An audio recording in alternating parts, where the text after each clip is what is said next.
Hi everyone, Nubkeks here. In today's video, I'm going to be showing you the day 1 Deathwing build. What I recommend based off all of the P2R testing and theory crafting. This is what I think will be his best build going into the live game. I will of course be testing this build in Stormly, testing it live as we dodge out of that.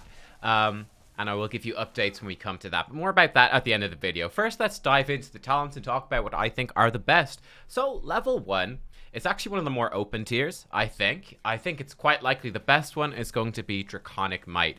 Deathwing's basic attacks against enemy heroes heal them for 40% of the damage dealt, which is nice. More importantly, though, upon losing an armor plate, Deathwing becomes protected for 0.75 seconds. So if you consider, Varians protected, if you consider Medivh's protected, those abilities have relatively long cooldowns, but are very impactful. You can consider with Deathwing, every time you lose a quarter of your health, you're gaining that protected. This really enables you, because you're going to be diving in quite aggressively, or at least you want to be diving in quite aggressively, but you become very vulnerable to focus fire from the enemy team. This will help you to survive. It gives you that guarantee that you can't be just focused down. There's an extra, almost 4 seconds that they have to wait to kill you. And that actually adds up to quite a lot. I think another good option, I think Molten Blood is looking pretty good as well. So when you have 3 or more armor plates, so effectively when you're above half health, you're regenerating 0.4% max health per second. This is extremely strong early in the game. This is extremely strong for laning. And this is a big question mark for me, which is, okay, will Deathwing be run as a solo laner? He's kind of weak at rotating, so maybe not in a map like, let's say, Infernal Shrines, where the solo laner is expected to be able to kind of soak multiple lanes. Maybe not so much there, but on something like Cursed Hollow, he could be a very oppressive solo laner, and I think Molten Blood really helps with that.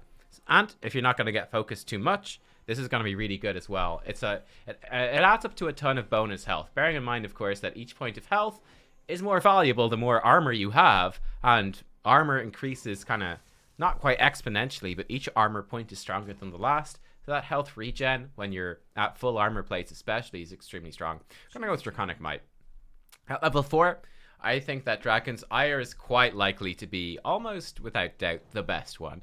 While Deathwing has 3 or fewer armor plates, his damage is increased by 30%. So again, assuming you're going into a fight with full health, with full armor plates, as soon as you hit 75% health, bam, you have 30% increased damage across your basic abilities, your basic attacks, your heroic, across everything, all talents, all effects, just a flat 30% increase, which is absolutely huge, considering you get, by default, 4% damage scaling per level. This is effectively like 7 levels of damage scaling. There's even more. Maths is hard on live when you're doing things live, but yeah, I think Dragon's Ire is the way to go. And again, Draconic Might synergizes phenomenally here. You go in, bam, you lose 1 armor plate, you're protected. And in order to kill you, they have to bust through a whole bunch more protections. And you're doing bonus damage while they're trying to do so. So, very strong there, I think.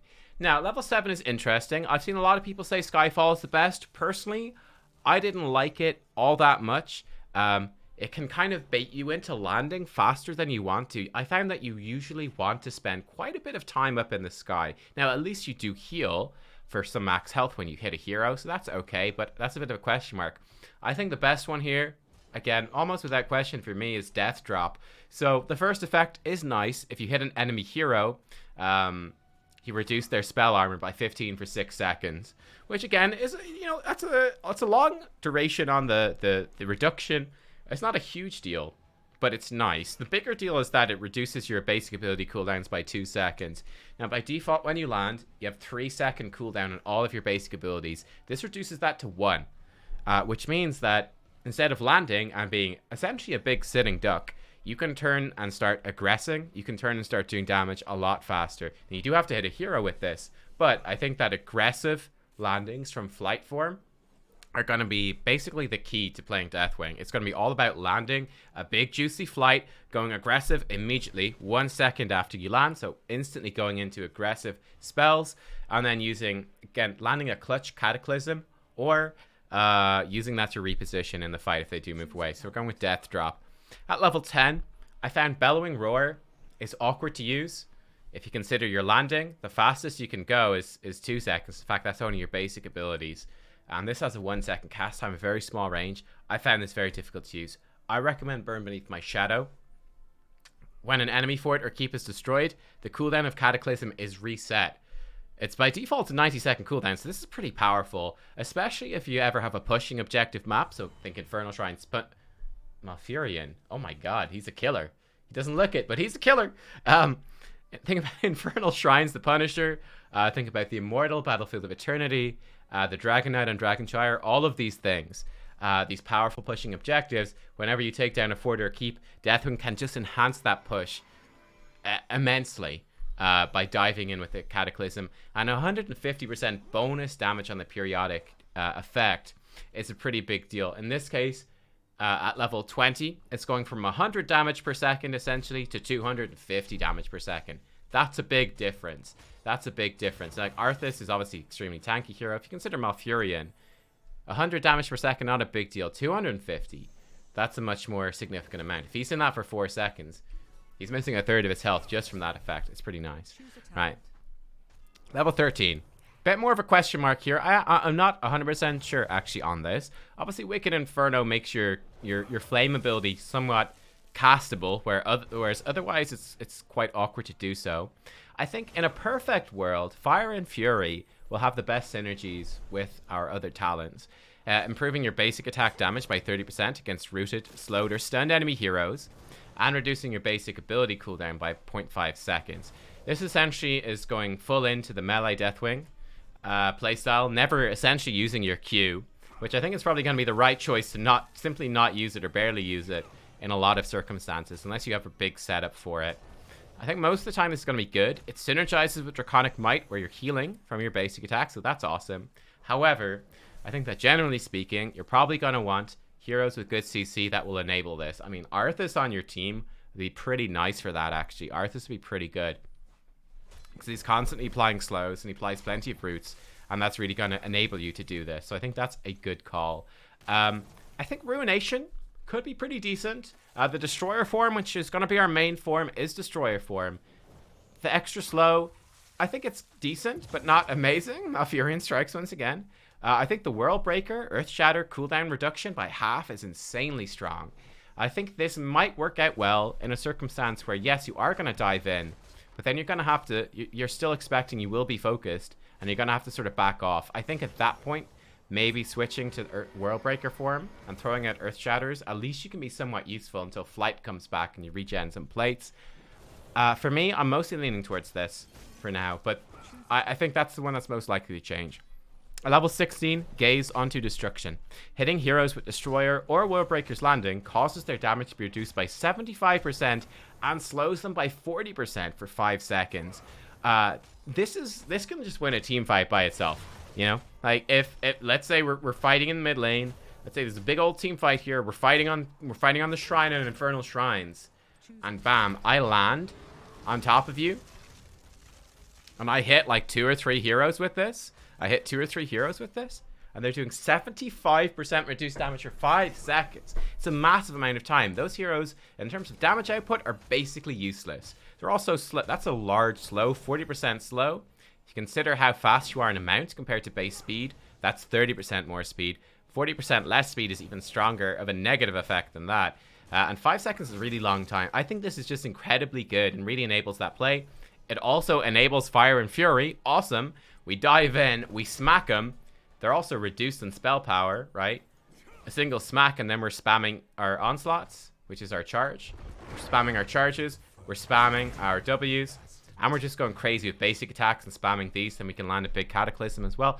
It's just insanely strong. It enables you to dive in because, well, frankly, a lot of heroes, if you hit multiple heroes, there's not that many guys that can actually focus you and take you out. So yeah, I think this is the way to go overall. This can just win a team fight by itself if you hit enough people. Then at level 20, I think this is what's also somewhat informed the build, to be honest with you, because you don't want to build around 20 too much. However, this is one of the strongest level 20s in the entire game. It's Destroyer's Rampage. It's so much better than either of these. It's not even funny, I think. For the next 6 seconds after landing in Destroyer form, your damage is increased by 40%. Just a flat 40% more damage. Yeah, because that's fair. For 6 seconds. And guess, also, your basic ability cooldowns recharge 50% faster. Well, that's really good too. But even better than that, damaging heroes refreshes the effect. So whenever you do damage in any way, in any way, from your AoE W ability, your Incinerate, cool, good enough. Basic attack, even the ticking damage from Cataclysm, that's totally fine. Your 40% reset completely to 6 seconds, which is insane. So, Destroyer form, we're going to land with our Q. And we're just going to chase down Arthas. Hi, Arthas. We can dive in after him if we want. Destroyer's Rampage is still ticking. There you go. We've re-enabled it. And Arthas absolutely melts. And yeah, that's, I think, going to be the way you're, generally speaking, going to play Deathwing. I think he's going to be one of the strongest heroes in the entire game and late game. I genuinely think he's completely crazy. Now, you do need to hit a hero to trigger Gaze Unto Destruction and to trigger Death Drop. That's kind of important. But if you do land that initial Dragonflight, you're doing so much damage. It's actually crazy. You're doing so much damage, and this effect is so strong as well. It's so hard to actually win a team fight. On top of that, if they do focus you, you're getting protected. So what are they going to do? And then you're doing 30% more damage on top of the 40%. And yeah, I think it's going to be incredibly strong. And that's what I think is going to be the best day one build for Deathwing. Like I said at the start of the video, though, this is the day one build, so stay tuned. I'll be playing him all day on stream on Wednesday, most likely, on Europe, the European servers, where he'll be live. We'll just play him every game we can in Storm League, where we reasonably can. It doesn't get banned or picked away. And then after, getting a good few games in on Deathwing, I'll give you guys sort of my second impression build, especially if there's any balance changes that happen. Where I'll fill you guys in on, okay, now I think that this is the new best build. But there you go, guys. Hope you enjoyed the video, and best of luck. Hope you guys enjoy Deathwing when he comes out. Stay tuned. Tomorrow, I think tomorrow, I'll have a how to counter Deathwing video. Top 5 counters to Deathwing. Because if you're terrified of this guy, I'll show you guys how I think you should deal with him. Thanks for watching. Bye-bye. Oh, actually, also, before I go, you can also check out the build on Hero's Hearth. That's what inspired this video. You guys can't even see this. I'm so shit. Deathwing, a day one build. It's up on Hero's Hearth if you want to check that out too, and just get a quick reference for it. All right, guys. Bye bye.